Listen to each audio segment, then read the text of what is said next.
ছবির নাম আঁখো কি গুস্তাখিয়াঁ। ট্রেন, আর ট্রেনের মধ্যে সামনাসামনি বসে আছে দুই যাত্রী, সাবা এবং জাহান।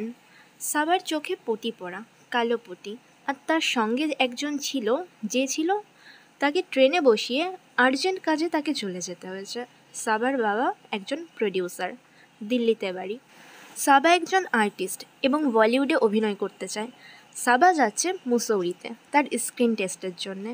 আর সামনে যে বসে আছে জাহান, সে হলো একজন আর্টিস্ট, সেও মুসৌরি যাচ্ছে গান লিখতে। তার গান লেখার শখ, গান সে ভালোবাসে এবং গান সে পেশাও। দুজনের মধ্যে আলাপ আলোচনা হয়, কথাবার্তা হয়। জাহান ট্রেন থেকে নেমে সাবার জন্য এক কাপ চা নিয়ে যায়। ও সাবাকে অফার করে, সাবা সেটা নেয় এবং তার ভালোও লাগে। জাহান সাবাকে একটি গান শোনায় এবং তারপরেই তারা তাদের গন্তব্যস্থলে পৌঁছে যায়। পৌঁছানোর সঙ্গে সঙ্গে জাহানের ড্রাইভার তাদের নিয়ে আসে হোটেলে। জাহান সাবাকে তার গন্তব্যস্থলে যাওয়ার জন্য প্রস্তাব দেয় এবং তাকে বলেও যে তুমি তোমার গন্তব্যস্থলে চলে যাও। কিন্তু সাবা একা থাকার কারণে অন্যকে ভরসা করতে পারে না। ও সেখানে সে যেতে চায় না, সে থাকতে চায় জাহানের সঙ্গে। কিন্তু যেহেতু জাহান তাকে তার সঙ্গে রাখতে চায় না, তার জন্যে সাবা চলে যেতে চায়। এবং সে হোটেল থেকে হাঁটতে গিয়ে, যেহেতু তার চোখে পটি বাঁধা, সে কিছু দেখতে পারবে না। আর তার একটা শর্তও আছে, মানে শর্ত তার বাবারই দেওয়া, যে যেহেতু সাবা যে নেক্সট প্রজেক্টে কাজ করবে সেটা হচ্ছে একটা অন্ধের, তো তার জন্যে সাবাকে স্ক্রিন টেস্টের আগে যতগুলো দিন আছে সব কদিন চোখ বেঁধে অন্ধের মতন কাটাতে হবে। যদি সে কাটাতে পারে আর যদি স্ক্রিন টেস্টে সে পাশ করে, তবেই তার বলিউডে যাওয়ার পারমিশন আছে বা নেক্সট প্রজেক্ট সে পেতে পারবে। তার জন্যে সবার কাছে এটা একটা চ্যালেঞ্জ যে তাকে চোখ বেঁধে থাকতে হবে। তো সে চোখ খুলতে পারবে না, তার কারণে সে যখন হোটেল থেকে বাইরে যেতে চায়, হোটেলে থাকা জিনিসপত্রের সঙ্গে ধাক্কা লেগে সে পড়ে যায়। তারপর ড্রাইভারের অনুরোধে সাবাকে রাখতে রাজি হয় জাহান। যেহেতু জাহান চোখে দেখতে পায় না, তার জন্যে ট্রেন থেকে নামা থেকে হোটেল পর্যন্ত এই সাহায্যের জন্য ড্রাইভারকে জাহান 500 টাকা দেয় এবং ড্রাইভার যাওয়ার সময় একটা ভূতের গল্প শোনায় এই হোটেলের। এরপরে দুজনে হোটেল রুমে প্রবেশ করে এবং জাহান সমস্ত জিনিস স্পর্শ করে করে সাবাকে বুঝিয়ে দেয় যে রুমের কোথায় কি আছে, রান্নাঘরের কি জিনিসপত্র রাখা আছে, গ্যাস কোথায়, মশলা কোথায়, সমস্ত কিছু। সাবা বলে আমি স্নান করে এসে রান্না করব। যেতে গিয়ে ঘরের মধ্যে থাকা জিনিসের ধাক্কা লেগে সাবা আবার পড়ে যায়। রাত হয়, ছেলেটা ঘুমোতে গিয়ে কম্বল মুড়ি দিয়ে শুয়ে পড়ে এবং হঠাৎ করে তার সেই ড্রাইভারের ভূতের গল্প মনে পড়ে যায়। সে সেই কথাগুলো ভাবতে থাকে। ঠিক তখনই তার শরীরের উপর একটা ছায়া পড়ে এবং হালকা একটা আওয়াজে ছেলেটা ভয় পেয়ে চিৎকার করে ওঠে। সঙ্গে সঙ্গে আরও একটা চিৎকারের আওয়াজ শোনা যায়। হঠাৎ করে সাবাও বলে ওঠে, চিৎকার করছো কেন? ছেলেটা বলে, হঠাৎ করে রাতের মধ্যে ঘরে ঢুকলে তো মানুষ চিৎকার করবেই, তুমি চিৎকার করছো কেন? সাবা বলে, তুমি চিৎকার করছো বলেই আমি ভয় পেয়ে গিয়ে চিৎকার করলাম। কি ভয়ানক চিৎকার তোমার। জাহান বলে, তুমি এত রাতে কি করছো আমার ঘরে? এরপরে সাবা উত্তর দেয়, ঘুম আসছিল না, ভয় লাগছিল তোমার ড্রাইভারের কাহানি শুনে। জাহান জিজ্ঞাসা করে, তো? সাবা বলে, তো আমি এই ঘরে শুয়ে পড়বো প্লিজ তোমার সঙ্গে? ছেলে বলে, তুমি বাহানা খুঁজছো তাই না আমার কাছে আসার? সাবা বলে, ও প্লিজ, আমি মেয়ে, আমার বাহানা লাগে না খোঁজার। যদি আমরা চাই তাহলে আমরা পেয়েই যাই। আমার কোনো শখ নেই তোমার পাশে শোয়ার, নেহাত বিপদে পড়েছি তাই। জাহান বলে, ওকে, কিন্তু আমাদের মধ্যে একটা বালিশ থাকবে, ওটা ক্রস করবে না, ব্যাস। সাবা বলে, হ্যাঁ হ্যাঁ, সেম ফর ইউ অলসো। তারপরে তারা দুজনে গুড নাইট বলে ঘুমিয়ে পড়ে। পরের দিন সকালবেলা মেয়েটা সব কিছু হাতে স্পর্শ করে বুঝে বুঝে রান্নাঘরের কোথায় কি আছে সেটা দেখে চা বানায়। তখনই তার বাবা ফোন করে। তার বাবা জিজ্ঞাসা করে, তোমার প্রস্তুতি কেমন চলছে? সাবা বলে, খুব ভালো বাবা, একটু মুশকিল কিন্তু আমি করবই। বাবা বলে, গুড, এটাই কিন্তু শেষবার, এবার না হলে তোমার কিন্তু থিয়েটার করতে হবে। সাবা বলে, বাবা তুমি সবসময় নেগেটিভ কেন ভাবো বলো তো? এটা নয় যে নিজের মেয়েকে একটু সাপোর্ট করি। বাবা বলে, আরে সাপোর্ট তো করছি বেটা, তুমি একটা ভালো আর্টিস্ট, দিল্লিতে সবাই তোমাকে ভালো আর্টিস্ট বলেই চেনে, আর তুমি সব কিছু ছেড়ে বলিউডে জয়েন করতে চাও। আর্টিস্টের কদর তো ওখানে নেই, শুধু স্টারডাম চলে। সাবা বলে, বাবা স্টারডাম চলে হয়তো, কিন্তু ট্যালেন্ট দৌড়ায়, আর আমি নিজের ট্যালেন্ট দিয়েই স্টারডামকে বিট করে ছাড়বো, তুমি দেখে নিও। বাবা বলে, বেটা শোনো, এখনও দেরি হয়নি। গুলশানের ছেলে অভিনব ভালো কাজ করে, অভিনব তোমার অপেক্ষা করছে, তুমি যদি বলো তাহলে আমি কথা বলবো ওর সাথে। সাবা বলে, বাবা আমাকে একটা ট্রাই তো করতে দাও। ঠিক আছে বলে বাবা ফোন রেখে দেয়। তখন সকালবেলায় জাহান স্নান করে মাথা আঁচড়িয়ে রেডি হয়ে ঠাকুর ঘরে আসে এবং ধূপকাঠি জ্বালিয়ে ঠাকুরের সামনে নিতে না নিতেই হঠাৎ তার নাকে গ্যাসের গন্ধ যায় এবং ধূপকাঠি নিভিয়ে হাতিয়ে হাতিয়ে তার রান্নাঘরে দৌড়ে দৌড়ে সে আসে ও এসে গ্যাসের ওভেন বন্ধ করে দেয় আর সাবাকে বলে, জানালা দরজা সব খুলে দাও।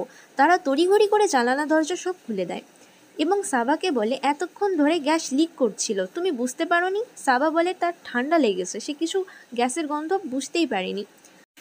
জাহান চিৎকার করে এবং খুবই ভয়ের সঙ্গে বলে, একটা দুর্ঘটনা হয়ে যেত আজকে। জাহান সাবাকে বলে, প্লিজ তুমি চলে যাও এখান থেকে, আমার সাথে তোমার এভাবে থাকা সেফ না, আমি সেফ নই তোমার জন্যে, আজকে একটা দুর্ঘটনা হয়ে যেত, তখন আজকে ভাগ্যবশত বেঁচে গেছি। সাবা বলে, এই ভাগ্য নিয়ে কি হবে যদি আমি গিয়ে স্কিন টেস্টে ফেল করি? জাহান বলে, তুমি অন্য কোনো রোল তো পেয়েই যাবে ইয়ার। এবং তাদের মধ্যে কথোপকথন চলতে থাকে। তখনই জাহানের ড্রাইভার চলে আসে হাতে একটা পাখি নিয়ে এবং তাদের দুজনকে নিয়ে একটা পাহাড়ের কাছে চলে যায়। তাদের দুজনকে বসিয়ে হাতে একটি চায়ের কাপ দিয়ে বলে, আমার স্ত্রী আমাকে ডাকছে, তাই বলে সে চলে যায় সেখান থেকে। তখন জাহান সাবাকে জানায় এবং বলে, আমি তখন 7 বছরের ছিলাম, আমার বাবা মায়ের সঙ্গে মুভি দেখতে যাচ্ছিলাম, তখন সামনে থেকে হঠাৎ একটা ট্রাক আসে, বাবা বাঁচানোর জন্য তড়িঘড়ি করে ঘোরায় আর গাড়িটা উল্টে যায়। আমি পেছনে বসেছিলাম, তাই কিছু লোক আমাকে গাড়ি থেকে টেনে বার করে, কিন্তু যতক্ষণে সব বুঝতে পারি গাড়িটা আগুন ধরে যায় আর আমার চোখের সামনে আমার মা বাবা। তখন থেকে আমার আগুনে খুব ভয় করে সাবা, আর এই জন্যেই তখন আজকে যখন গ্যাস লিক করে আমি খুব ঘাবড়ে গেছিলাম। আমি জানি আমার তোমার সাথে অমন ব্যবহার করা ঠিক হয়নি, আমি খুবই দুঃখিত। সাবা বলে, তুমি তারপর কার কাছে ছিলে জাহান? জাহান বলে, আমার ঠাকুমা আছে, ঠাকুমার কাছেই আমি বড় হয়েছি, ঠাকুমা আমাকে একটি গিটার গিফট করে আর তখন থেকেই আমার গান গাওয়ার অভ্যাস শুরু হয়। সাবা বলে, তুমি এর আগে এগুলো কারোর সঙ্গে শেয়ার করোনি? জাহান বলে, আমার বেশি বন্ধু নেই, আর কাউকে বলে কি হবে, কেউ তো আমার সমস্যার সমাধান করতে পারবে না, বলো। সাবা বলে, শেয়ার করলে হালকা লাগে, ওঠো তুমি এখান থেকে এবং নিজের মনের সমস্ত আবেগ দিয়ে চিৎকার করে দেখো, হালকা লাগবে। জাহান প্রথমে একটু ইতস্তত করে, কিন্তু পরে সে চিৎকার করে এবং সত্যিই তার একটু ভালো লাগে। তারপর আবার সাবাকে বলে, আমি আরেকবার চিৎকার করি, তখন সাবা বলে, আমরা দুজন একসঙ্গে চিৎকার করব। তারা একসঙ্গে চিৎকার করে। এরপরে সন্ধ্যা হয়ে যায়, তারা নিজেদের হোটেল রুমে ফিরে আসে। পরের দিন সকাল হয়। জাহান যেহেতু মুসৌরি গান লিখতে গেছিল, তো সেখানে সে কিছু গান লেখে এবং তার সহকর্মীকে তার গানগুলো সে পাঠায়। তার সহকর্মী জানায়, জাহান যে মেয়েটার কাছ থেকে ইন্সপিরেশন নিয়ে গান লিখছে, তার গানগুলো অসাধারণ হচ্ছে। জাহান বলে, সে যে অন্ধ, কিছু দেখতে পায় না, সাবাকে সবটা জানিয়ে দেবে। সহকর্মী বলে, তুই গান লিখতে গেছিস ভাই, গান গা, বেশি হরিশ্চন্দ্র হতে হবে না। সেখানেই কথা শেষ হয় এবং সে ফোন রেখে দেয়। তখন রুম থেকে হঠাৎ একটা চিৎকার ভেসে আসে সাবার। জাহান সেখানে পৌঁছেতেই সাবা জানায়, ঘরে একটা পাখি ঢুকেছে, তার চারিপাশ দিয়ে ঘোরাঘুরি করছে এবং তার খুব ভয় লাগছে। জাহানকে বলে, পাখিটা ঘর থেকে বের করে দাও। পাখিটা ঘরের ওপরে বসেছিল। জাহান কোনো রকম হাতিয়ে হাতিয়ে সিঁড়ি বেয়ে সে ওপরে উঠতে থাকে। হঠাৎ তার দেহের নিম্নাঙ্গে জড়ানো টাওয়ালটা সাবার গায়ের ওপর খুলে পড়ে যায়। সাবা অট্ট হাসি হেসে ওঠে এবং মশকরা করে করে বলতে থাকে, আমার চোখের পটি খুলে এবার তোমাকে আমি দেখে ফেলবো। জাহান ঘাবড়ে গিয়ে নামতে গিয়ে সাবার গায়ে স্লিপ কেটে সিঁড়ি থেকে পড়ে যায়। তখন সাবার বাবা একটা ফোন আসে, সাবা উঠে যায়। জাহান তাকে বলে, এসব ঠিক হচ্ছে না।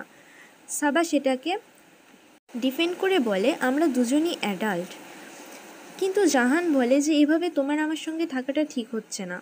তখন তার কথায় সাবা ভুল বোঝে এবং সে ভাবে সে জাহানের কাছে হয়তো অ্যাট্রাকটিভ না এবং উঠে ঘরে চলে যায়। জাহান এসে ঘরের দরজা নক করতে সাবা বলে, তার দ্বারা এই অন্ধ সেজে থাকাটা আর সম্ভব হচ্ছে না, সবসময় অন্যের উপর ডিপেন্ড করে চলতে হচ্ছে। সবাই তাকে সিম্প্যাথির চোখে দেখছে।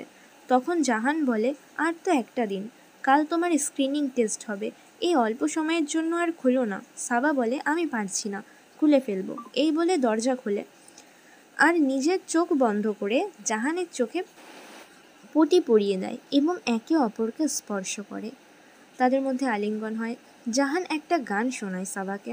সাবা বলে, কাল ফাইনালি আমি তোমাকে দেখতে পারবো, কালকে ভ্যালেন্টাইন্স ডে, কালকে আমার স্ক্রিনিং টেস্ট হবে। পরের দিন হয়, ফাইনালি সেই দিন আসে। সবাই একসঙ্গে জড়ো হয়, অনুষ্ঠান হয়, পার্টি হয়। প্রতিটা কাপলের চোখে কাপড় বেঁধে দেওয়া হয় এবং বলা হয় যে নাচ গান সব কিছু শেষে চোখের পটি খুলে দেওয়া হবে এবং এক কাপলকে তার পার্টনারকে খুঁজে নিতে হবে। নাচ হয়, গান হয়, চোখ বন্ধ রেখে সেলিব্রেশন হয় এবং যখন নাচ গান শেষ হয় তখন তাদের চোখের পটি খুলে দেওয়া হয়। কিন্তু সাবা সেখানে সবাইকে দেখতে পেলেও তার আশেপাশে সে কোথাও জাহানকে দেখতে পায় না। সে জাহান জাহান বলে কাঁদতে কাঁদতে চিৎকার করতে থাকে। সে চারিদিকে পাগলের মতন জাহানকে খুঁজতে থাকে। হঠাৎ তার মোবাইলে একটা মেসেজ আসে যে, সাবা, আই এম রিয়েলি সরি, যতক্ষণে তুমি এই মেসেজটা পাবে ততক্ষণে আমি চলে যাব। আমি জানি তুমি খুব স্ট্রং, কিন্তু আমি না।